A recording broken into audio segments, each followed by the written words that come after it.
Most Indians don't buy health insurance, they buy EMIs with some health insurance attached. New phone on EMI, sofa on EMI, bike on EMI, and now, sir, your health insurance also has an EMI option, only 800 rupees per month. Sounds harmless till you realize that one missed debit can kill your policy, get your claim reduced, and quietly cost you more than just paying once a year. Hello folks, I'm Shashank, you're watching Ditto Insurance, and in this video, we'll talk about health insurance on EMI. When does it actually help, when it quietly screws you over, and what you should do if you're planning to use EMIs to afford a better health cover this year.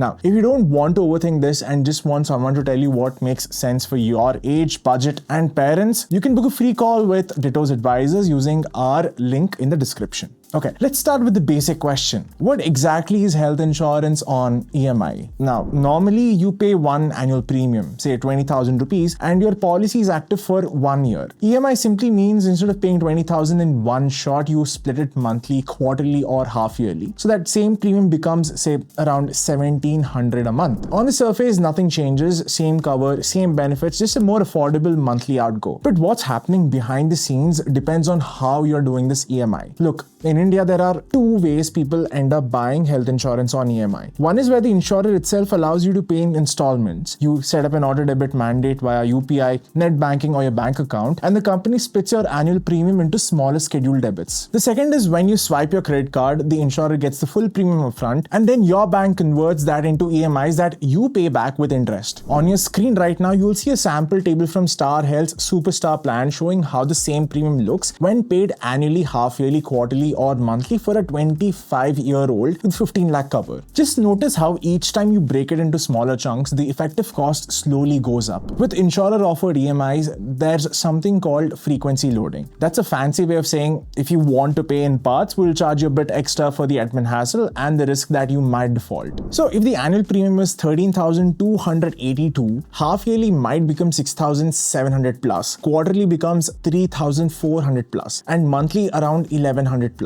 The cover does remain exactly the same, but the total you pay over the year is slightly higher than the annual amount. Now, here's the catch that people usually discover at the worst time: the grace period and claim adjustment. See, RDI says that if your installment bounces, you get a grace period, 15 days for monthly, 30 days for quarterly or half yearly. If you don't pay within that window, your health policy can lapse. And health insurance is not like a Netflix subscription where you just resubscribe later. When it lapses, you risk losing all of your waiting periods and continuity benefits. Pre-existing diseases, waiting periods, maternity waiting, moratorium, well, all the time that you patiently served, that can go out of the window if the policy lapses and you have to buy a fresh policy. The second thing is what happens when you file a claim while some EMIs are still pending. Look, with insurer EMIs, the remaining installments for that policy year becomes immediately payable, and the insurer can deduct that pending premium directly from your claim amount. There's a simple example. Imagine your annual premium is 30,000 rupees split into 12 installments of around 2,600. After 6 months, you have paid 15,500 rupees approx. Then you get hospitalized and then you raise a claim of, let's say, 1.5 lakh rupees. The unpaid installments for the rest of the year, that's roughly 14,500 rupees, can be deducted from your claim before they pay you. So you might see only 1,35,000 credited and you bear the difference from your pocket. Now, look at this second route, the credit card or NBFC EMI. Here, the insurer doesn't care about your EMI drama. They get the full annual premium on day one. Your policy is fully active for the year, irrespective of what happens with your EMIs. The risk is on your side with the bank. If you miss the credit card EMI, your card sure charges late fees, interest, and may smash your credit score. Interest on card EMIs can be 14 to 18% a year, and if you only pay the minimum due or keep rolling it, the effective cost can easily touch 20 to 25% annually. Okay, now let's talk about the pros and cons like a normal human being, not like a brochure. Now, on your screen, you will see a sample table comparing the good and the bad of taking health insurance on EMI. Let me pause for a while so you can take a look at the pros and the cons. So folks, ball is in your court. Doesn't matter how you buy health insurance, it's absolutely must that you have some kind of insurance that will help you protect your savings. But that being said, this brings us to the end of this video. Now, if you would like any extra help or clarity buying with EMI or without EMI, in what payment frequencies you can do the payment for your health insurance, then